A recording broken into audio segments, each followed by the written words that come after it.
ATS को बड़ी कामयाबी हाथ लगी है। एटीएस ने दिल्ली, यूपी और गुजरात में अलकायदा मॉड्यूल का पर्दाफाश किया है।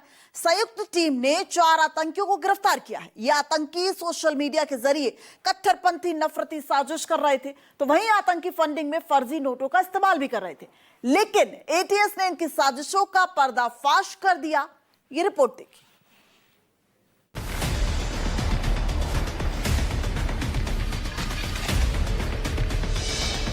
अलकायदा मॉड्यूल का पर्दाफाश।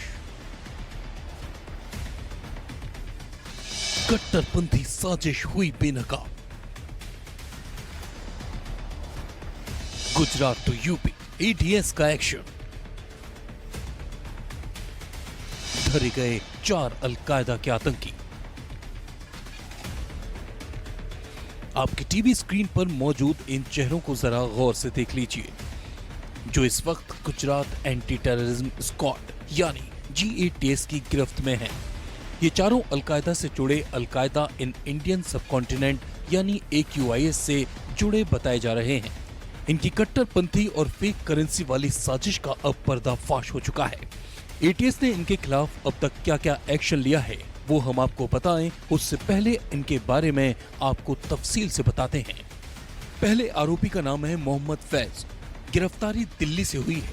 इसका इंस्टा आईडी है शरीयत या शहादत। दूसरे आतंकी का नाम है मोहम्मद फरदीन, अहमदाबाद से अरेस्ट हुआ है। इंस्टा आईडी है फरदीन 03। तीसरे आरोपी का नाम है सैफुल्लाह कुरैशी, मोडासा से गिरफ्तारी हुई है। इंस्टा आईडी है सैफुल्लाह मुजाहिद 313। चौथे आरोपी का नाम है जीशान अली, गिरफ्तारी नोएडा से हुई है और इंस्टा आईडी है मुजाहिदीन 1 मुजाहिदीन 3।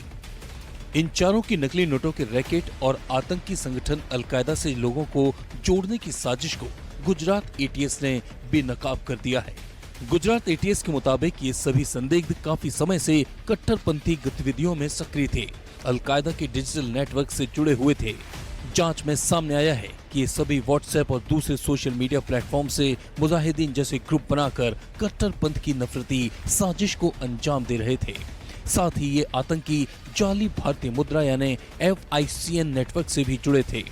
अरवली जिले से गिरफ्तार सैफुल्लाह के पास से फर्जी नोट और डिजिटल सबूत बरामद हुए हैं। माना जा रहा है कि मौजूद आतंकी फंडिंग में फर्जी नोटों का इस्तेमाल कर रहा था। इनसे तलवार और अलकायदा मटेरियल तक बरामद किया गया है। इन सब के साथ में एक टीम बनाई गई। इस आरोपी को सूरत रेलवे स्टेशन पे सूरत क्राइम ब्रांच की मदद से डिटेन किया गया। इस आरोपी के कब्जे से 1,59,000 की फेक करेंसी रिकवर की गई। ये जो आरोपी है ये वेस्ट बंगाल के मालदा से इस करेंसी को सूरत लेके आ रहा था और इसमें इसके ऊपर ऑफेंस रजिस्टर किया गया। दिल्ली से ATS के हत्थे चढ़ा मोहम्मद फैज इनका मास्टरमाइंड है, जो पाकिस्तान के इंस्टाग्राम के हैंडलर के संपर्क में था। टेरर एक्ट की साजिश की बातें पाकिस्तानी हैंडलर से करता था। साथ ही इंस्टाग्राम के जरिए लोगों से संपर्क कर उन्हें रेडिकलाइज करता था। इतना ही नहीं, ऑपरेशन सिंदूर के दौरान भी इन चारों ने भड़काऊ पोस्ट कर नफरत फैलाने की साजिश की थी। ऑपरेशन सिंदूर के बारे में इनके पास से जो फरदीन के पास से हमें जो दस्तावेज रिकवर हुए हैं, साथ ही साथ इन्होंने जो उस टाइम पर पर्टिकुलरली पोस्ट की हैं, उसमें ऑपरेशन सिंदूर पे भारत सरकार विरोधी, प्रो पाकिस्तानी और धार्मिक आधार पर हिंसा फैले इस तरह का कंटेंट रखे, इस तरह के इन्होंने चीज़ें पोस्ट की हैं और इनके पास में रिकवरी मिली है। ATS के मुताबिक इन आतंकियों की उम्र 20 से 25 साल के बीच है। ये चारों पाकिस्तान में बैठे अपने आकाओं के संपर्क में थे और भारत में आतंकी हमलों की साजिश रच रहे थे। लेकिन इनके प्लान पर ATS ने पानी फेर दिया। अब इन चारों आतंकियों को 14 दिन की न्यायिक हिरासत में भेजा गया है। साथ ही गुजरात ATS और केंद्रीय एजेंसियां अब इनके नेटवर्क, फंडिंग, ट्रेनिंग और विदेशी संपर्कों की कड़ियां जोड़ने में जुटी हैं। इनसे पूछताछ के बाद और भी गिरफ्तारियां हो सकती हैं। Bureau report, news 24।